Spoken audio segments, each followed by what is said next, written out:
What's your favorite game? Pokemon. Yes. Good.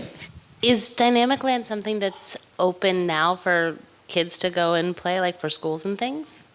Yes, sort of. So we actually, I don't know how we go about announcing this, but we have started doing like kids days once a month, and the hope is that we begin to organize like field trips. It's still kind of, we want to grow slowly, mostly because we don't have a lot of space. But yes, we are trying to invite more people from the community, and especially kids, because we do think it's a really powerful educational tool. It's by 12th Street BART station. I don't remember the exact address, but it's a few blocks away. Visit dynamicland.org to sort of see about that. In an era where we're seeing things on the big screen like Ready Player One, how do you feel your vision can counter that sort of augmented reality view of where games are going? Ready Player One, I have very complicated feelings about. Basically, I see it as the realization of that Minority Report style thing, right? Of like things built for a single person that are sort of distracting you from the world, whereas I see designing for dynamic land and designing for sort of projection mapping onto the world and for physical interfaces as the antithesis, right? But not just directly opposite. I see it as sort of like, it can give you everything that the Ready Player One sort of vision gives you, or that the Minority Report vision gives you, right? If we design it in such a way that it exists, it sort of is easy to build and easy to interact with, and it's then it could be just as convenient, but also so much more humane, just a lot easier to interact with. So yeah, I see it as I see Ready Player One as an interesting vision, but maybe a misstep, and that not so much as my vision as a direct antithesis, but maybe just as convenient and with more advantages. So you talked about games as interactive art with a reward. Do you have any examples you like of artists who are blurring that world of interactive art and gaming? Maybe people in this room, perhaps?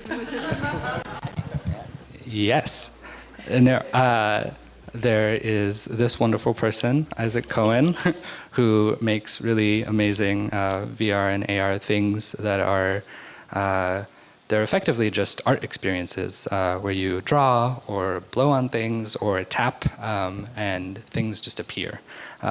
And he's one of my inspirations. But I would also say that there are sort of like environment games. There's this game called Flow from that game company, and it's really just you following a flower flowing through a scene. And it's difficult to call it a game in any other circumstance, but I think it meets that angle of an interactive experience, because you have to gently guide the flower, but the reward is really just watching a flower float away, and I think that's its own kind of reward, right? If you had to choose, Super Nintendo or Sega Genesis? Showing my bias, Super Nintendo. Really appreciate the topic today. This has been so fun. I'm wondering, is there a way in which you feel like technology still needs to catch up with what you want to do, or is it more of a situation where the technology exists and it's just up to people to decide what to do with it? Is there something you're waiting on that still needs to be developed? Yeah, the short answer is yes. The long answer is that I think there's both things that we have existing technology for that we haven't done enough with, and I think that's evidenced by things like Dynamic Land or really just like amazing interactive games that we just haven't explored, right? We just don't give credit to, we haven't explored all the possibilities for all the ways we could use our phones and TVs and or conventional consoles to sort of explore this like very relaxed sort of design.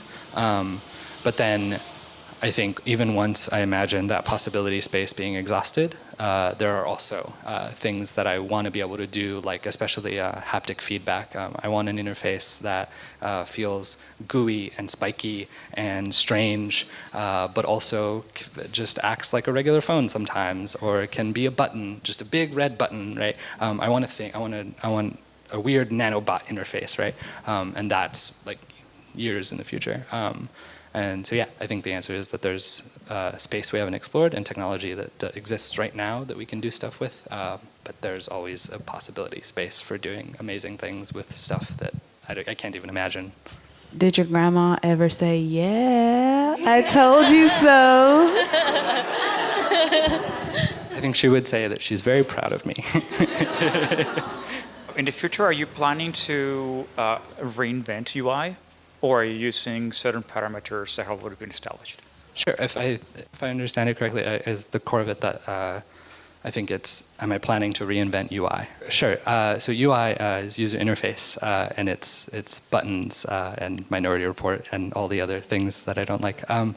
And I think the answer is like yes, but not be so bold about it. I think for all the things that we've developed so far with pictures under glass and apps and stuff like that, I think there are useful ideas there, and I just want to.